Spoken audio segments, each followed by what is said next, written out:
Ashe, yay, yay. Medicine Mama Kia sending you some Ashe for your day, baby. So get up in here, friend. Get up in here, friend. Get up in here, friend. It is spring equinox.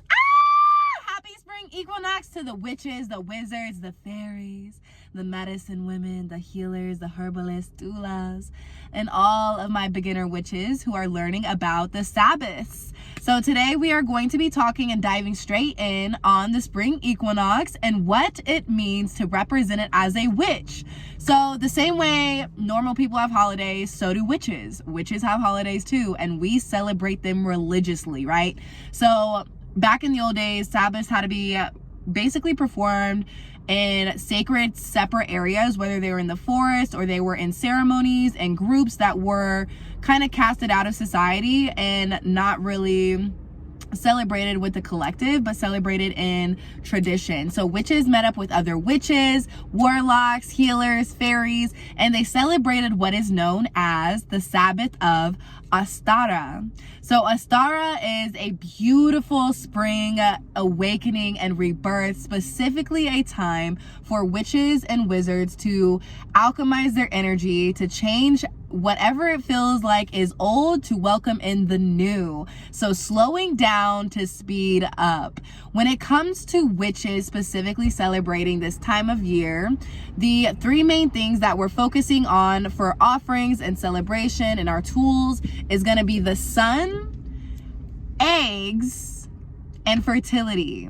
So we're going to focus specifically on the divine masculine energy. We're going to focus on the divine feminine energy, womb wellness, womb detoxing, clearing out the old with yoni steaming, doing some yoni massaging, taking more deep goddess baths, and working with eggs, whether we're doing yoni egg healing rituals or we're doing the rituals with deviled eggs. We're consuming and digesting the eggs with the intention of purity, purification, renewal from the dark winter into the blessing rebirth of the spring as the light blooms the brightest. So with this time, Ostara is a beautiful time for you to really work with the sun, wake up earlier, sit with the sun at sunset, soak in the vitamin D, doing some sun gazing, sun meditations.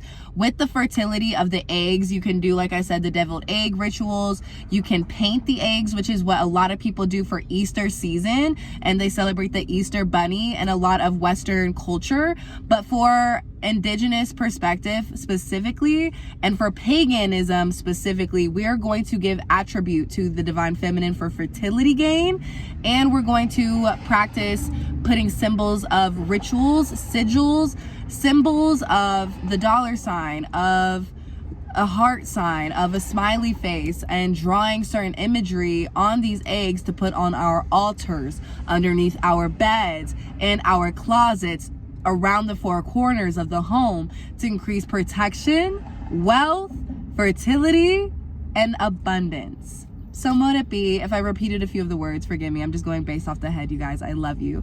And to everyone who is new to this channel, welcome in. I'm your Afro-Indigenous witch, Medicine Mama Kia, sending you some Ashe for your day, baby. Don't forget to hit that subscribe button at the top, that little bell, so you can always be notified whenever we post a new video.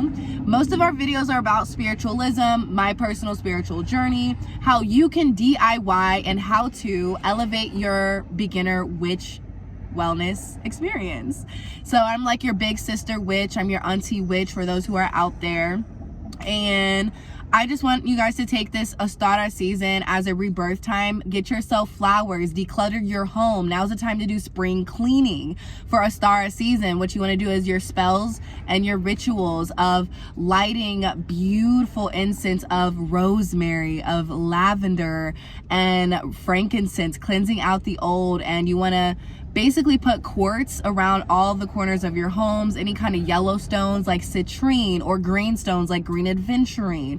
These are going to increase your travels and also increase more activity of productivity in your home, so you feel like you're getting out of procrastination and stagnancy and getting more into movement and fluidity and creativity, which is all about the spring season. Ostara represents the goddesses of rebirth, the goddesses of fertility, the goddesses of creation, and Taking time to really work with doulas is powerful during this time too. So Ostara season is a beautiful Sabbath. All witches should celebrate, whether you're doing it alone as a solo practitioner, or you have fellow witches to celebrate in a ceremony, or if you want to find a parade or a larger safe space where there are beautiful festivals where you can actually go and celebrate in an open space and meet like-minded spiritualists.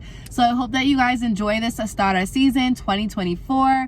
Medicine Mama Kia is going to be making more of these spiritual videos, teaching you guys a little bit of a surface base on what Ostara represents, what the Sabbaths are, what these holidays for the witches are, when they are, how you can celebrate them. So Ostara is going to be March 19th. And it is a beautiful day for you to wake up and enjoy the entirety of the day with yourself, spirit, your family, your friends. I love you guys. Follow us on Instagram at thewitchwellnessshop_, at Medicine Mama Kia, at Sacred Sister Circles to join our virtual and our physical events here in Denver, Colorado. And follow us on TikTok at The Witch Wellness Shop. And you guys can watch our YouTube videos. We're so excited to know you. Listen to our podcast. We actually have a Black Bruja Witch Wellness podcast on Spotify. So I'm so excited and thankful for you guys to be here. I'm making more lengthy videos so you guys can have more of a personal connection with me, understand what my spiritualism is, and how I can share my wisdom with you all. I do not gatekeep. I am here to share the medicine. I am thankful for the Coven expansion. Thank you for supporting the Witch Wellness Shop and tapping into this video. Like and comment down below and let me know if you celebrate this season. What do you do? What are your spells and your rituals? Ashe.